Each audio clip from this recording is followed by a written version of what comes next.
A long time ago, in a galaxy far, far away.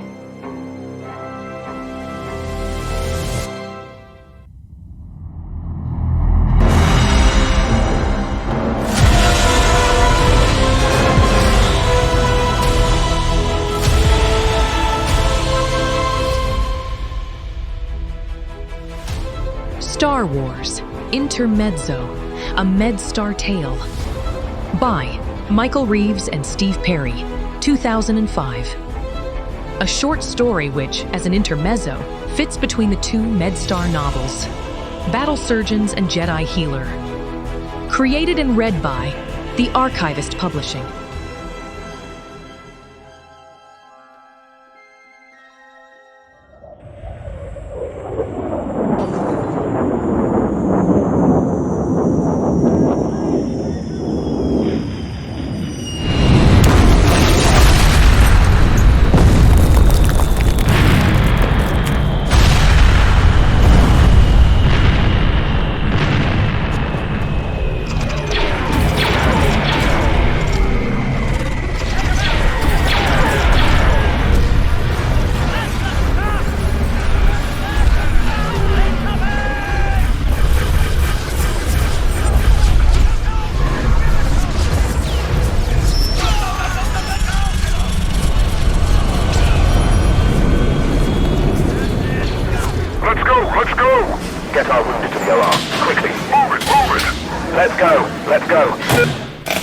Jos pried a shard of sharpened, jagged durasteel half as wide as his hand from the belly of the wounded trooper and dropped it into the tray Tolk was holding out. It didn't clank when it hit. Somebody had gotten tired of hearing that particular noise over and over again, and had lined the metal trays with old sheets of thick and rubbery transponder insulation. Now, when a surgeon pulled shrapnel from a patient and dropped it in the dish, the sound was muffled. A soft thump of little consequence. Not a bad idea, Jos thought. Of course, the new sound irritated him just as much as the old one had. More, maybe. But then, a lot of things irritated Jos these days. Having to stand there for hours on end and pull chunks of razored metal from charred and scrambled organs was high on that list. It made padding surgical trays to soften the clatter seem fairly pointless. You sure you want to go there, Jos? His inner voice asked. You sure you want to think about the pointlessness of things? No. He didn't. Like it made much of a difference what he wanted. The air coolers were offline again due to spore rot. Nothing unusual there. The damp tropical heat seeped into the OT, turning the air sodden, raising sweat and not allowing it to evaporate. The smell of mold was omnipresent, easily overwhelming the ozone tang of the anti-sepsis fields, as well as the more unpleasant chemical scent of the herbicide they periodically coated on the walls. The spore infestation had been particularly bad since the move from the Zabrak lowlands to the highlands. Everyone was wearing microfilter masks and protective goggles, whether outside or inside. It wasn't paranoia. 3 humans, a Kubaz, and an Ugnaught were in the infirmary right now being treated for ascomycetus pneumoconiosis. Jos had seen sentience of those species, and others as well, suffering from end-stage fester lung as it was commonly known. It wasn't pretty. Some spiked fevers high enough to literally cook in their own juices. And the highland area was considered one of the garden spots of the planet. Jos clamped off a couple of small bleeders and had Tolk sponge the wound. He looked at it with a critical eye. Good enough. The droid could glue stat this one shut, and if the clone trooper didn't get fester lung, spleen rot, or some other kind of infection from the blasted spores in the next 24 hours, he'd probably survive to fight another day. Give him to the droid to close, Jos told Tolk. He sighed. And tell our next guest his table's ready. The operating theater was makeshift, even more so than usual, since it had only just been set up. RIMSUs were designed to relocate in a hurry, hence the mobile in Republic Mobile Surgical Unit. But they'd only pulled up stakes and moved once since Jos had been on this overcooked world, and that had been less than a week ago. It had seemed the prudent thing to do, given that the Separatists were mounting a major offensive to push the Republic front lines back, tossing mortars, zapping them with lasers and particle beams, and generally blowing the Mopek out of the place. The relocation had gone by the book, according to the official report, with a minimum loss of equipment, patients, and personnel. Of course, one of the casualties had happened to be Jos's closest friend. Jos blew out another sigh. It had been almost 15 minutes since he'd thought about Zan. Must be a new record. Zan Yant, a Zabrak from the world of Talus, had been a surgeon and an accomplished musician as well as Jos's cubemate, and a more simpatico soul one could not have asked for. Now Zan was dead. Collateral damage in a war that he'd hated, with a passion that seemed reserved for those of artistic temperament. Zan Yant, scion of a wealthy mercantile family, a composer of classical etudes, sonatas, concertistas, and other works of musical genius, was dead, and there was no sense to it, no purpose, and no excuse. He hadn't suffered. There was that consolation, at least. A sliver of shrapnel, thinner than a bantha hair, had lodged in the Zabrak's anterior ganglion node, at the base of his skull, shutting him down instantly. It had been, so everyone said, analogous to flicking off the master switch on the back of a protocol droid's neck, that quick and painless. The crucial difference being, of course, that one could always power up a droid again. A pair of clone troopers, pressed into service as orderlies, wheeled in the next patient. This kind of scut work should have been done by programmed droids, but some kind of rust or smut had attacked the seals on many of the mechanicals, and as a result, more than half of them were out of service. It was an insane situation. He was the chief surgeon after all, and a captain, the second in command after Colonel Dark Vides. He wasn't supposed to be elbow deep in the purplish guts of clone troopers, pulling out scrap metal and staunching bleeders. But the conditions on this world had set the clock back a few millennia, and they now worked short-handed, under primitive conditions that all too often meted out death instead of renewed life for whoever was under their laser scalpels.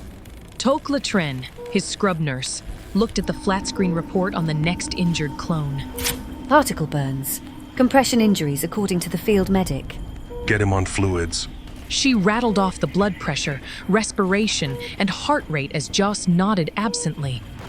All he wanted to do was crawl into his kiosk and sleep. For a week, a month. However long it took for this blasted war to be over. It was too much effort to think, to remember, to even breathe, much less to do surgery. But there was no choice. How long can we keep him in the back to tank? He told the other nurse. He turned to Tolk. 45 minutes tops. It wasn't enough, Jos knew.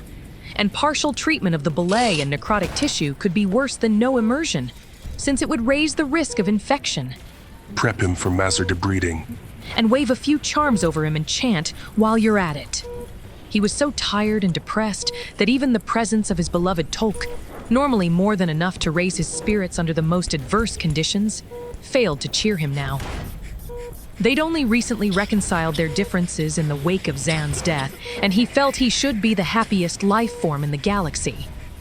Instead, he felt a welter of conflicting emotions, not the least of which was guilt for being alive and in love. He knew he had to go through this.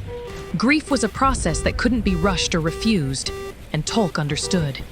In addition to being a nurse, she was also a Lordian. Her ability to read the body language of others bordered on telepathy. She knew he needed space, more than anything else right now. Behind him, shrouded inside a hooded and concealing robe, stood one of the Silent, that mysterious siblinghood, whose very presence somehow seemed to help patients recuperate. No one understood if the effect was panacea or placebo, but no one could deny it was real. Whatever you're using on them, Jos thought. save a little for me.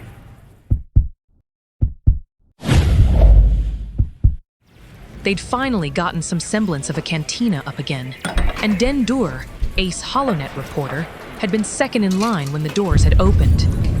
Fortunately, Bothans tended to drink the simple stuff, bottled ales and the like, so Baloob, the ortolan tender, would get to him fast enough.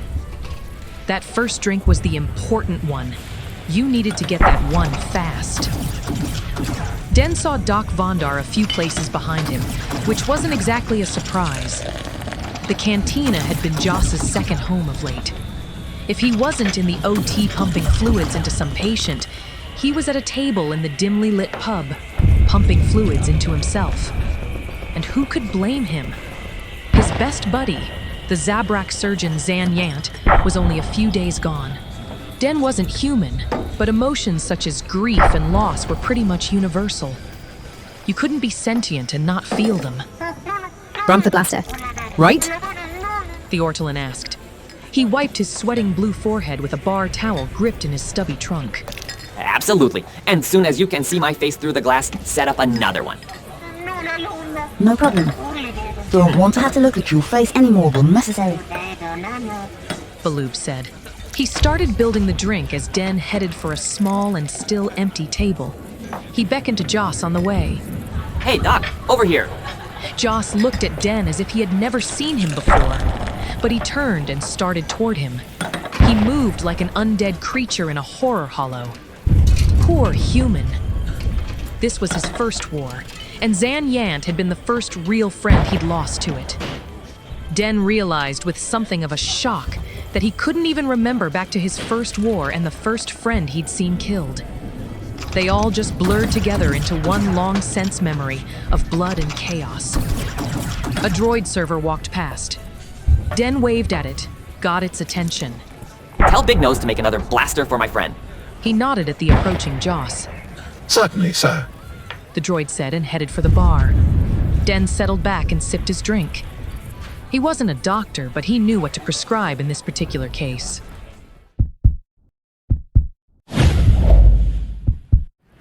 Barriss Offee walked into the cantina. She didn't really want to drink, and as a Jedi Padawan, she wasn't supposed to imbibe anyway.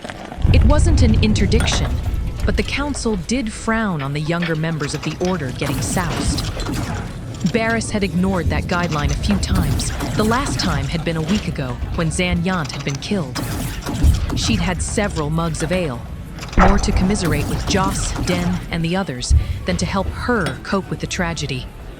The Force was always there with her to aid her in dealing with such things.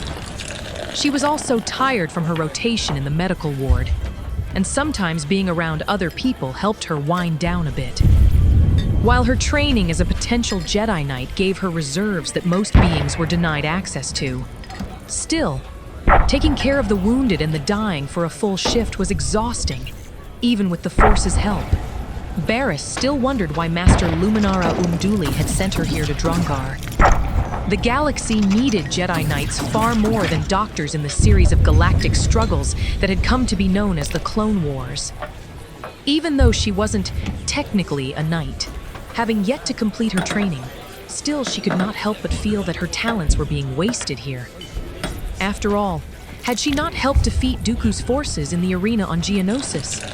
Had she not fought side by side with the legendary Kenobi and Skywalker on Ancion, and been instrumental in brokering a peace treaty there?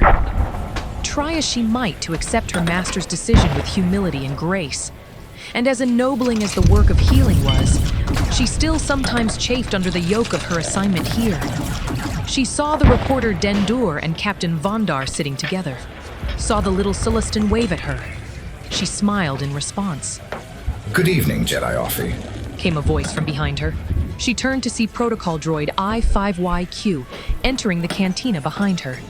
I-5, how are you? It seemed strange to be asking a droid about its health. But then, I-5 was a singular droid on many levels. Most folk found it difficult, after more than a few minutes of conversation, to think of the unit as an it. The proper pronoun in I-5's case was definitely he. The personality contained within that positronic brain was far too individual to be sexless. No substantial changes to report. He told her. I'm still working on completing my memory restoration. Any progress? He gave a remarkably human-like shrug. Nothing to narrowcast home about.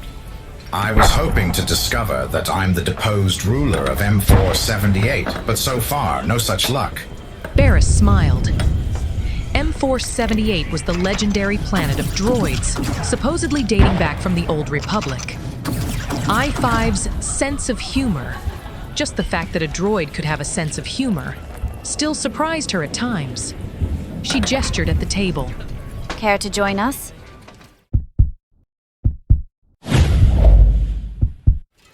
Anybody seen Chloe lately?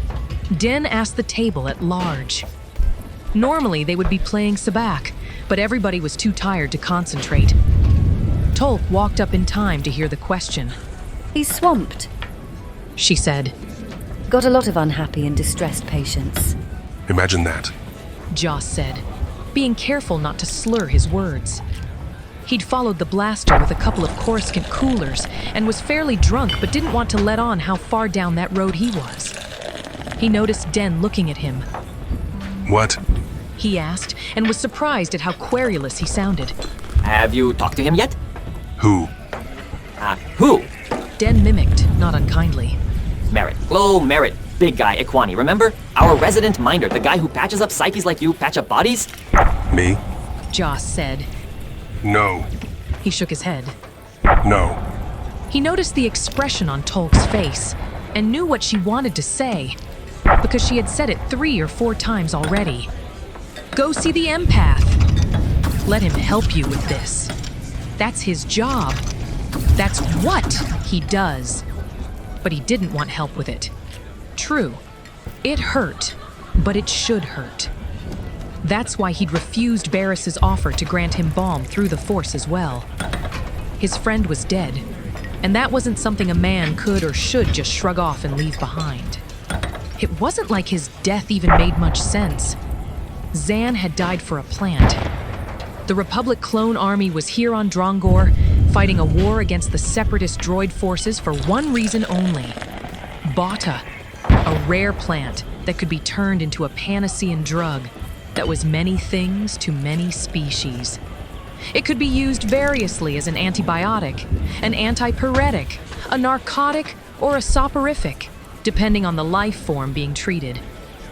The list was long, and it kept growing longer the more the Republic scientists experimented with various permutations of it. It seemed to have few, if any, side effects. It was truly a miracle drug. Yet Boda's cellular structure was so fragile that any vibration heavier than the treads on a harvester droid could kill it. That usually kept the warring factions from throwing anything that made too big a boom at each other. But not always. Bata grew wild in the swamps of the southern continent of Tanlasa, and both the Republic and the Separatists wanted as much of it as they could get. It had no specific benefits for mechanicals, but Count Dooku's forces weren't all droids. There were plenty of biological beings who could use what the plant provided. The ultimate irony was that its seemingly endless list of miracle cures was interdicted for use on Drongar. Jos and the other doctors were forbidden to use Boda to help the very troops who fought to protect it. It was conserved for use in more important battles on other worlds. Zan had fought against this, had gone so far as to illegally treat various patients with a distillate of it. A pity that what had laid him low had been one of the few things the phenomenal plant couldn't cure. Jos's reverie was interrupted by an all-too-familiar sound, rising in the distance.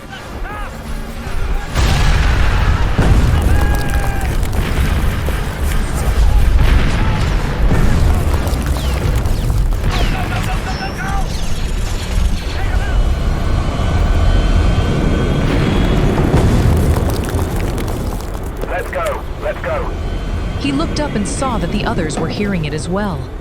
The drone penetrated the noisy cantina, a sound that everybody knew and everybody hated. Medlifters. Let's go! Showtime. Jos said as he finished his drink. He headed out of the cantina, pulling on a filter mask as the sweltering air of the Drongaran midday wrapped around him like a Rontu's tongue. Barris and Tolk followed. He noticed Lemeth and a few other surgeons approaching from their kiosks.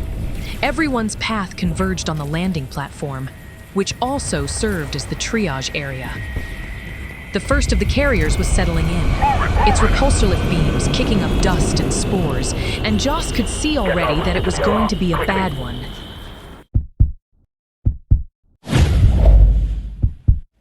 Colonel Vadis grabbed Jos as he was gowning and gloving up. Table 6 is yours. He said. And you better hurry. Jos didn't question his boss. After all, it didn't matter. Cut, glue, staple, stitch. One clone was the same as the next. It didn't mean anything, yay or nay. Sewn one, sewn them all. But when he reached the table and looked at the patient, he got a rush so cold it felt as if he'd been dipped in cryo. Zan! Then, as he drew nearer, he realized his mistake. Yes, the patient was a Zabrak male, but the tattoos were different, the horn growth not in the same pattern. It was an easy mistake to make, given his thoughts lately. His rush of excitement plunged. Of course it wasn't Zan. He had seen Zan's body. Dead was forever. Tolk was laying out instruments, and the circulating nurse was setting up tractor and pressor generators and sterile field lamps as he stepped up. I didn't know we had any more Zabraks dirt side. He said. We don't, Tolk said. He's a Separatist mercenary. Got shot down behind our lines. He hadn't had occasion to work on any since Zan's death, however. A quick surge of anger washed over him. Let somebody else do this one, he said. Vadis once again zeroed in on Jos. No can do. You're the expert on Zabrak anatomy, Jos. Magno-Res scan shows a small-arm slug against his CNS substernal plex, a fragment of another in his 12th circumcollar nerve, and a few other bits of metal here and there. We've got him on immobilin. Great, Jos said, remembering his days working as a surgical resident at Big Zoo. He'd had a run on Zabrak patients after a visiting contingent's transport had crashed. He'd assisted on more than 40 surgeries in 5 days. It'll be tricky. We jiggle the plex even a little, he goes into systemic shock and dies. Distress CC-12, he lives, but he's meat from the neck down. That was why they were running immobilin, a paralytic, through him. Any movements, however small, could be disastrous. As he spoke, Jos heard the sound of another medlifter Dopplering in. Then best you get started, Vadis said in reply. We'll be needing the table. Soon. Colonel, Jos began. I know.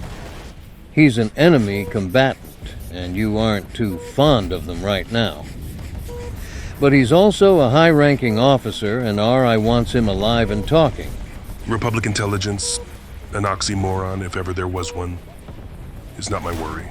No, but surgery is. He's your patient. Take care of him, Dr. Vondar. Maker's eyes, Jos thought. He stepped into the sterile field, blinking as the antipathogen light strobed over him. Scan? Tolk nodded at the circulating nurse, who held up the flat screen with the image of the wounded Zabrak's anatomy on it. Those drinks were coming back to haunt Jos. It was too late now for a shot of anti-hangover juice.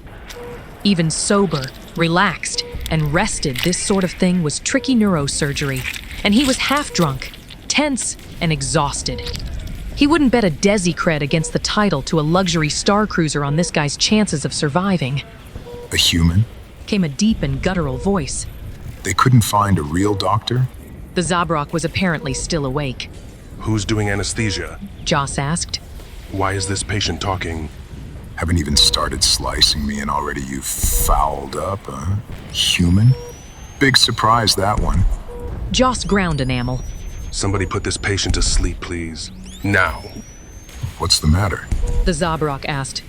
That don't have the nodes to kill me while I look you in the eye. Jos glared at the wounded patient. You think it's a bright idea to piss off the surgeon who's about to carve you open like a feast day trickaloo? The Zabrak sneered. A lot of people might not have recognized the expression, but Jos had lived with Zan for months, and he knew. Go ahead and cut something fatal, human. You'll be doing me a favor. If I make it, your brain benders will squeeze me like a sea sponge for what I know. Quick death or slow torture, which would you choose? We don't torture prisoners. The Zabrak laughed. It hurt him to do so, Jos could tell. Good, he thought, and was surprised at the fierce pleasure he felt. Don't get out much, do you? The Zabrak asked. Jos concentrated on his breathing. Don't let him get to you. What is your name, Zabrak? What do you care, human? Just curious. After all, I'm going to be cutting you open in a few minutes. I'm Dr. Jos Vondar, by the way. Planning to read my epitaph? Jos couldn't help it. Maybe if I'm lucky. The Zabrak managed another laugh, again at some cost. Saromant. He said. Actually, that's Colonel Saromant of the Freelance Mercenary Corps. At your service, unfortunately. The anesthetist showed up at last and slapped a derm patch on Colonel Omant's neck. Sorry, Dr. Vondar. She said. I had to find enough sodium filial for his weight. Jos nodded. Of course. A Zabrak's physiology required a special anesthetic. Wouldn't be a lot of it lying around. The Zabrak's eyes started to roll back, showing the whites. Before he lost consciousness, he managed a few more words. Losnoijitat. Tolk asked. What was that? A prayer?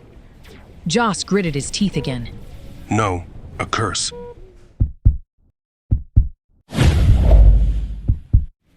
Going in, Jos realized that he was going to have to do the surgery in 2 parts. The CC-12 was the easier of the 2 procedures, insofar that it would only take an hour at most to pull it off. The substernal plex could wait. It wouldn't kill the Zabrak as long as he was immobilized. Jos could dig the first fragment out, and if he didn't further damage the circumcollar nerve, the patient would be able to walk. Assuming he didn't die during the 2nd procedure. It would be so easy to mess it up. Even the best blade master at Coruscant Medical might not be able to remove a thumb-tip-sized projectile from an area as sensitive as a Zabrak's plex without putting the patient into systemic shock.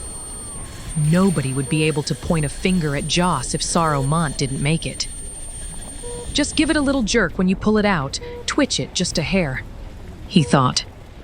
Or he could insult the CC-12 a little and paralyze the bastard. Save his life, but leave him a quad. It was tempting. Very tempting. After all, Zan was dead because of killers like this one. Omant would have plenty of time to think about his actions that way. And at least there would be some justice. Number 18 vibroblade, please. She slapped the scalpel's handle into his gloved hand. As she did so, the lights blinked off and then back on. What? Jos said as he pulled his hand away from the patient's horned breastplate. It's the generator. Somebody said. Spore rot's been eating the harmonic plates, probably. Is anyone really surprised? Jos wondered. They'd had to get the OT and environs up and running before all the generators were in place, and consequently, everything was constantly on the verge of overload, including the personnel, especially the personnel. The anesthetist said to him, We're getting some tamponade in the secondary pericardium, Doctor. Meg shows a fluid buildup in the subheart. Blast! Jos thought. We'll have to drain that before we pull the slug. Zabraks had 2 hearts, a primary and a secondary. And if one began beating out of sync with the other, the arrhythmia could cause both to begin fibrillating. And that would most likely kill Omant before the plex shock got a chance to. Crack open a cardiac tray, Jos said. As Tolk turned to get one, he looked around the large room. All the operating tables were full. He could see droid orderlies, including I-5, pushing more gurneys past the OT's clear Denscris doors in the hall. And even as he realized with a sinking heart how far behind they were dropping, he heard the rising whine of more medlifters approaching. This was taking far too long. How many of the clones would die while he was working on this enemy soldier?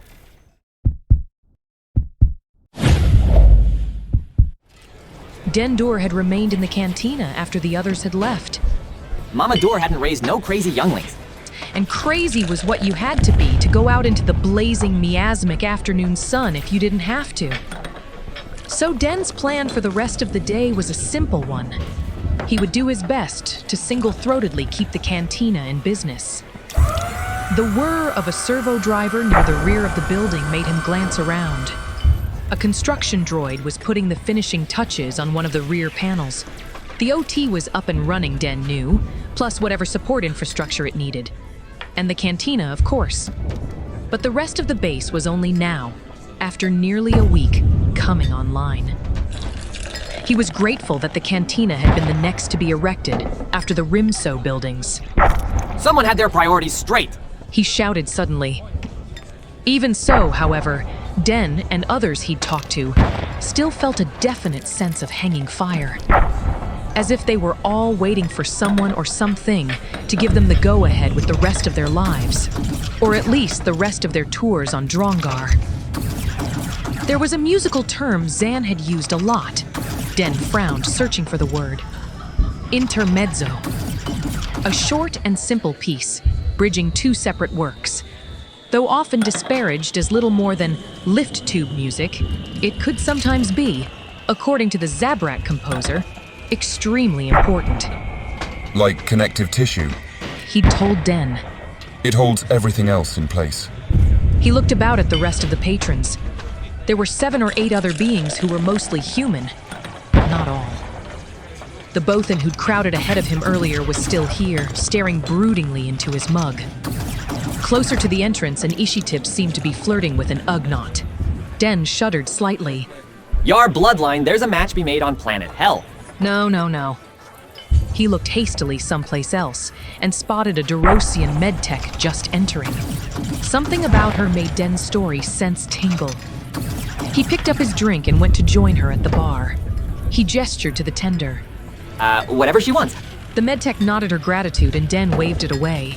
Just tell me something of interest. I've got this insatiable beast called the HoloNet news service to appease. Not much to tell, the Derosian said. Busy.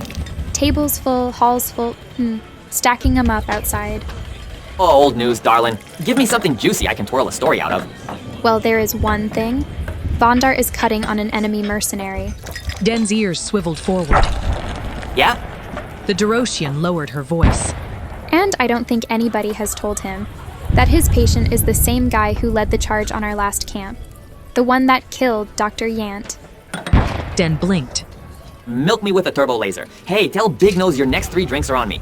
He got up and moved back to his own table, turning this datum over and looking at it from all sides. It was gossip, not news, but it was a pretty amazing piece of gossip.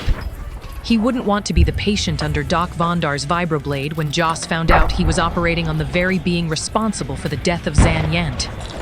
He smiled. The Seppi stood a better chance shaving a Wookiee, blindfolded and with a dull blade.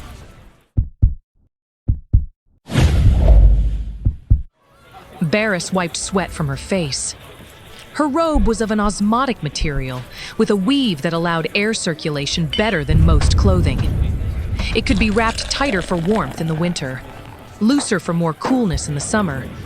But when the temperature in the shade was hotter than a human's body, even being naked wasn't going to stop you from perspiring. You just had to put up with it. As she walked through the medical ward, checking on various patients, she felt a disturbance in the force. This in itself was hardly unusual. In a room full of wounded and dying people, the swirls of energy were often erratic and labile. Impending death and chronic pain tended to heighten emotions, and such feelings marked the force with their creation and passage. But this was different. It was hard to pin down, but it seemed to be more familiar than some of the roiling sensations coming from the ward. When she focused on it, Barris realized it was emanating from somebody whom she knew better than the transient patients. She narrowed her focus yet more, and suddenly she knew who it was. Jos Vondar, she thought. Again, this wasn't unusual. Not since Zan Yant's passing. One would think that doctors would be more inured to death than most, but that was, in her experience, seldom the case. They fought against the final darkness daily, sometimes winning, sometimes losing. But when it came to friends or relatives, doctors were like everyone else. Knowing the enemy was not the same as embracing him. Barris frowned. Even so, something was odd here. This wasn't grief that she felt from Jos, who was only a short walk away, laboring in surgery. No, this was something else. Anger? Disgust? Something in between?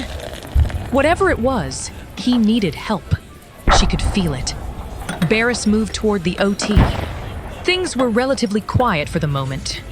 She could take a few minutes to suss out what was causing the ripples she could still feel.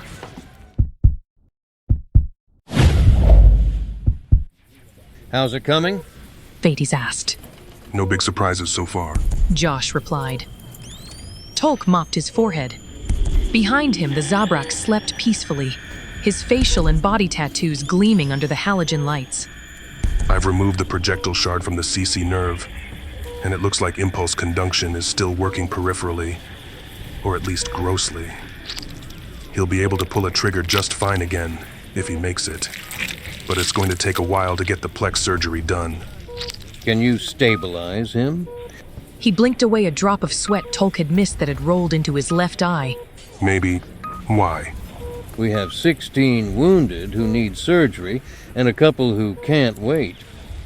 If you can ice this patient and get back to him, we could sure use your help. Jos shrugged. Cryo's always a risk. I thought this guy was a big deal. He is, but I'm not willing to let others die in his place. Stabilize him, Jos. We need you. Jos nodded. The colonel moved away, getting quick status reports from other tables. Jos turned to the anesthetist and said, Put him into cryocycle stasis and stack him somewhere. How long? I don't know. The max, 4 hours. If after that long. Jos wasn't finished with his other patients. Colonel Omont might get freezer burn. 4 hours was as long as a sentient was apt to stay stable in this setting. As Jos was regloving and gowning, one of the field medics passed by in the hall, pushing another gurney. He paused in the doorway. Hey, Doc, how did the Zabrak scum do? Died in great pain, I hope. He's in cryostasis, Jos said. The medic, a Twi'lek, shook his head, his leku swinging with the motion. You're a bigger man than I am, Doc. If that Sepi killed my friend, I guarantee my hand would not be all that steady with a blade. Jos frowned. What are you talking about? You don't know? The Zabrak was head of the mercenary unit that led the charge on our Rimsu, commander of the strike force of the BIOS and droids that was first to hit us. The medic moved on, leaving Jos standing there in the hall, feeling like he'd just been jabbed with a full-strength force pike. Then rage roiled up in him, black and fierce. His hand tore through the glove he was putting on. Commander of the strike force of bios and droids that was first to hit us, he thought. The Sith spawn on the table whose life he'd been trying to save had been directly responsible for Zan's death.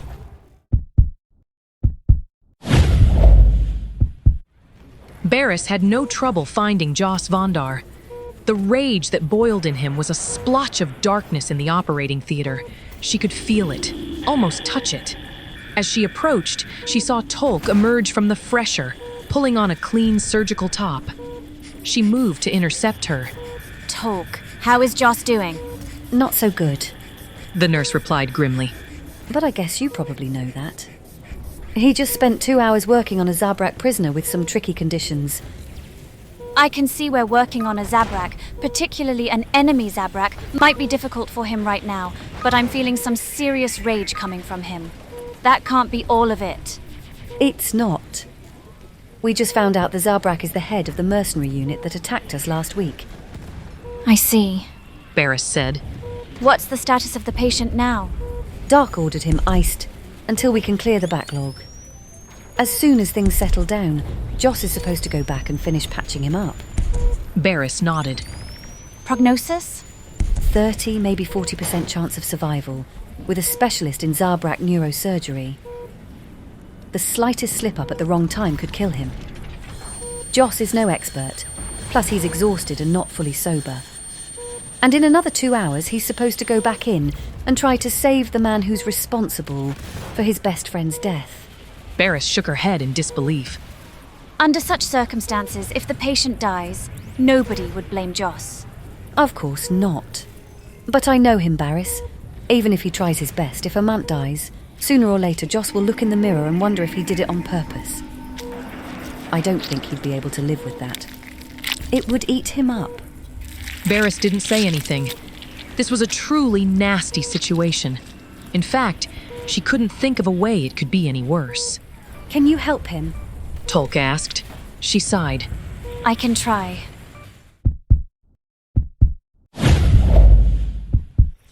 The medlifters finally stopped coming.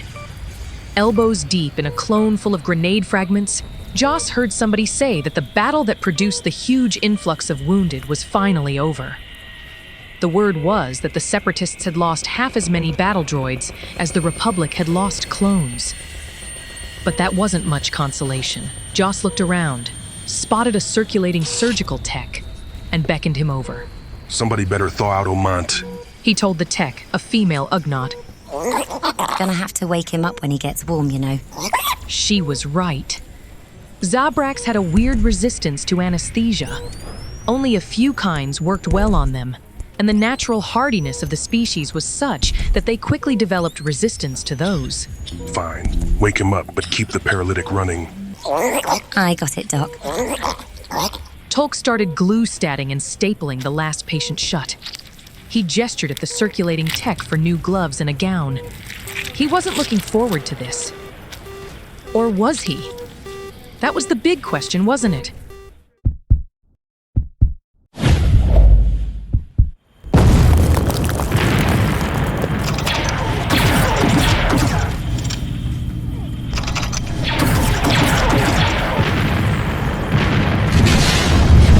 Finished her shift in the medical ward, and she went straight from there to the surgical theater.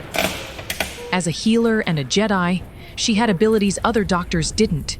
She could use the Force to soothe and repair injuries, not easily treated with a drug or a blade. But there were limits. One of those limits lay in treating somebody against their will or without their knowledge. It was one thing to go into the mind of a patient in a coma.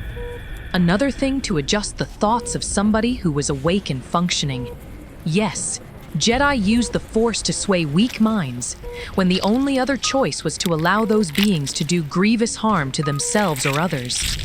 But entering the strong mind of a surgeon working to save a dying patient was an entirely different situation. Assuming that Jos is trying to save the Zabrak and not kill him, she cautioned herself. Reading that kind of intent was sometimes difficult. With all of the emotion roiling around in Jos's head, Barris knew she could easily mistake his intent regarding Amant. He undoubtedly had mixed feelings, was seriously conflicted about it. And how you felt about a thing was not always how you acted upon it.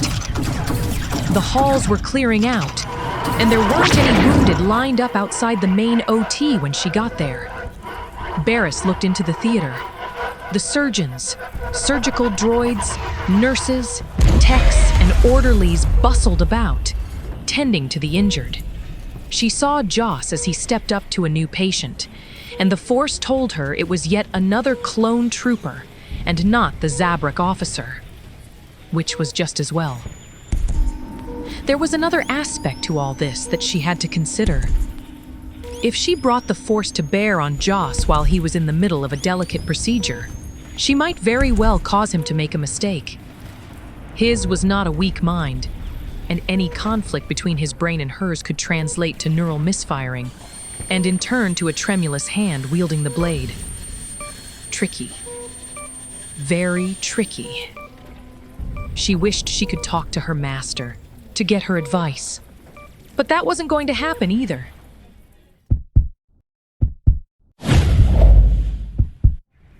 Jos stripped off his gloves. He was hardly able to manage that. He was so tired. The femme Ugnaught tech cycled around. Zabrak's awake, Doc. Got a mouth on him, that one does. Jos nodded wearily. Where is he? Pre-op.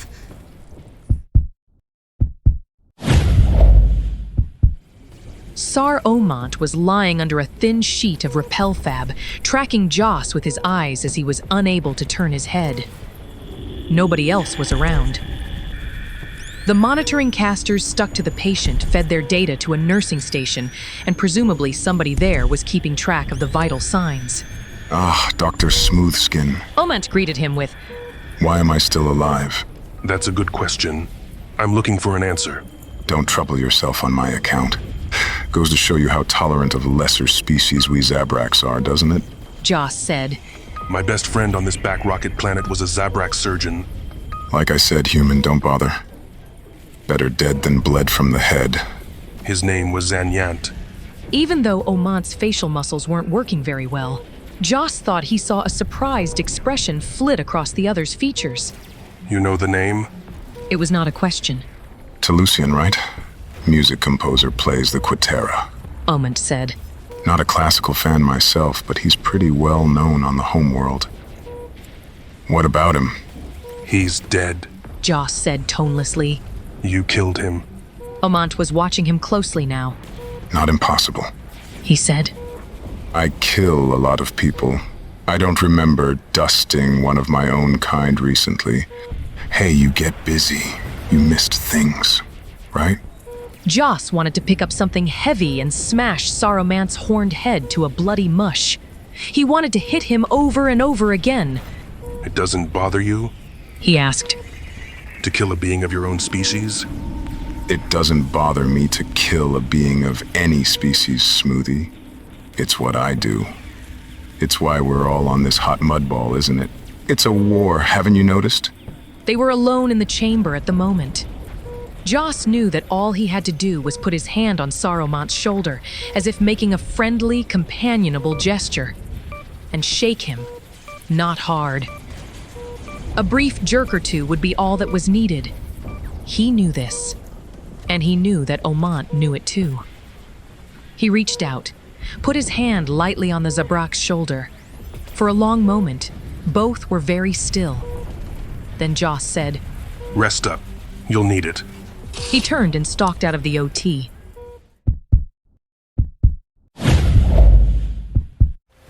Jos headed for the fresher, his surgical scrubs soaked with sweat. As he stepped in, he nearly ran into Chloe Merritt. The big Equani minder was drying his hands under a blower. He looked up and smiled. The Equani was, as Zan had once described him, as big as a wampa with a thyroid problem. His eyes were large and stereopticon, and his mouth wide and filled with 2 rows of teeth. Equani were definitely predators, and Jos imagined they probably looked pretty fearsome to anyone coming upon one for the first time. Knowing as he did the gentle soul beneath the fearsome exterior, however, Jos found it hard to think of Merritt as anything but a benign professional therapist. He raised a hand in greeting. Chloe. Jos, how are you doing? Me? Oh, fine. Relaxed, enjoying another beautiful day on scenic Drongar. Fun capital of the galaxy. How's about you? I just came from post-op. Jos nodded. The minder would have been busy, calming the spirits of those who were gravely wounded or dying. Jos didn't envy him that job. He started to strip off his sodden clothes. Merritt asked, You done for the day? Got one more surgery. Jos activated the unit. They're prepping him now. He started disrobing, then stopped and looked at the minder. You ever have to work on patients you don't like? He asked. Heal somebody who grates on you, someone you actively hate? Now and then, yes. How do you handle it? Merritt shrugged, the short fur on his shoulders and back rippling with the movement. We all have to do things we don't enjoy. We all find ourselves in situations where our actions aren't those we'd prefer. But when you sign on to do a job, you don't always get to choose. It's the nature of the work. When you can't live with a choice, you walk away. What if you can't walk away? Merritt leaned against the plasteel wall. Care to get more specific? Jos stood staring into the shower. He watched the water pool on the floor and spiral down the drain. My patient is responsible for the attack that killed Zan. He has no regrets about it. He's a mercenary. He's also an obnoxious milking mopak. I wouldn't cross the street to spit on if he was on fire, and I'm the only guy here qualified to save his life. And at best, the odds are against him, even if I don't make a mistake. Merritt didn't speak for a moment. Well, that's a hard one. Jos laughed, and the sound danced on the edge of hysteria. Got to hand it to you, Minders, you don't miss a thing. Merritt sighed. Nobody around here has all the answers, Jos, not even our neighborhood Jedi. You want to punish this patient for what he did. You'd like to see him suffer and die. Oh, yeah. Jos hesitated, then added, Just after Zan died, while we were still on the transport, I swore to myself that I would do something that would change things somehow. I was concussed and barely conscious. Couldn't even stand up. But I remember deciding that I had to avenge Zan, to make his death not quite so meaningless. And now a golden opportunity has presented itself. You want to punish this patient for what he did. The supreme irony. The very being who was directly responsible for Zan's death turns up under your knife. What are the odds? How can it be anything else but fate? You ask yourself. Yes. Merritt nodded. Understandable. But now, ask yourself this. If you had died in that attack and it was Zan about to operate on the being who was responsible, what do you think he would do? Jos shook his head. I don't know. I think you do. If you're looking for justice, Jos, finding it in a war is never going to be easy. People do things that are horrible and despicable.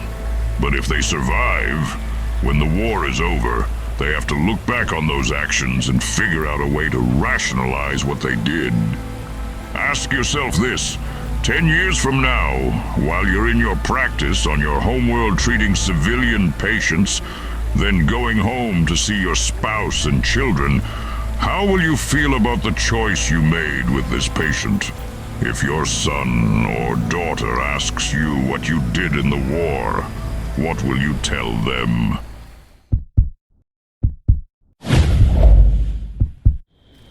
Cleaner and slightly refreshed from his shower, Jos stood waiting as a droid orderly gurneyed the patient in and transferred him to the table. Activity had died down. There were only a couple of surgeons still slicing, but Jos was aware that those who weren't working were watching him. Barisofi stood a few meters away, masked and gowned, also watching. The Zabrak was still awake.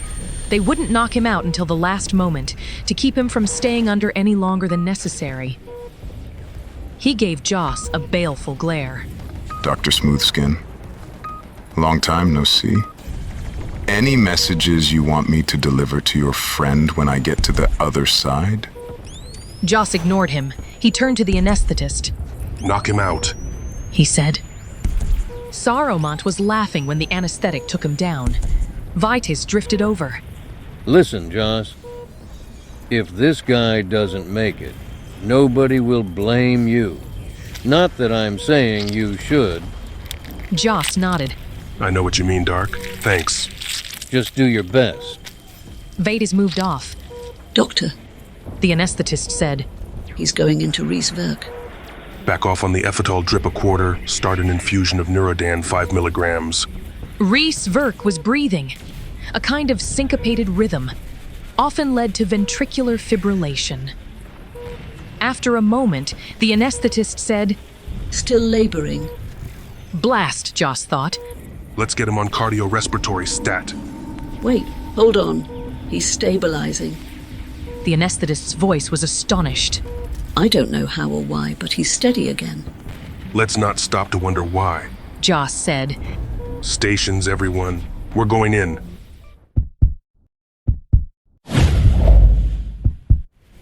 Barisofi, wrapped in the Force, was working hard to keep the injured Zabrak's breathing regulated. It took all her concentration, and if she slacked off, she knew his primary heart would start to vibrate so fast it wouldn't be able to pump blood. and the Zabrak would most likely crash before the sub-heart could take over. She could hold him stable, this she knew, but she couldn't spare any energy for Jos. Whatever decision he was going to make about the patient, however, he was going to deal with his personal demons. He was going to have to do it without any help from the Force.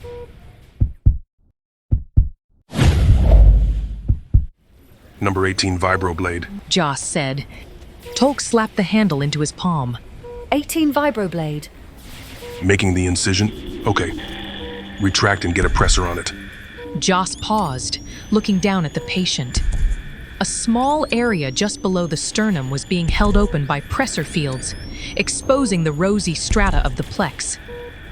Within its folds, he could glimpse the dull gray of the slug lodged there.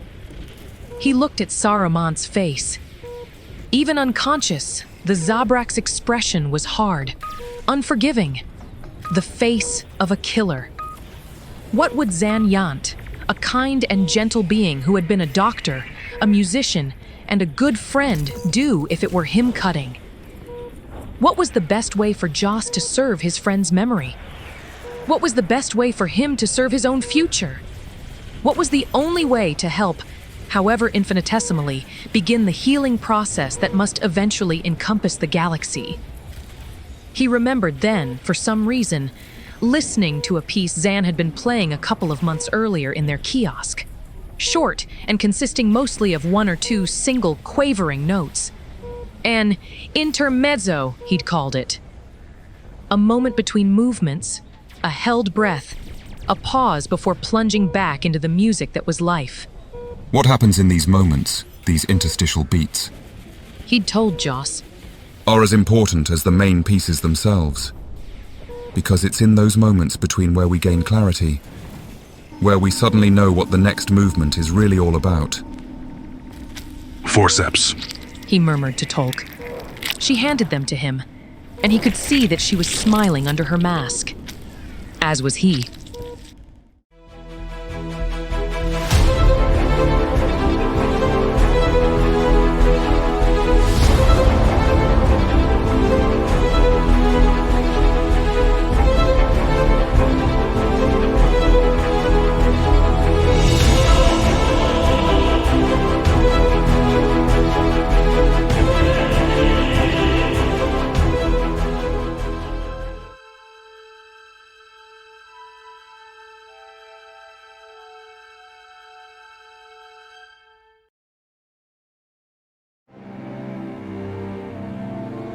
This unabridged audiobook was developed 100% using artificial intelligence to generate realistic and familiar voices.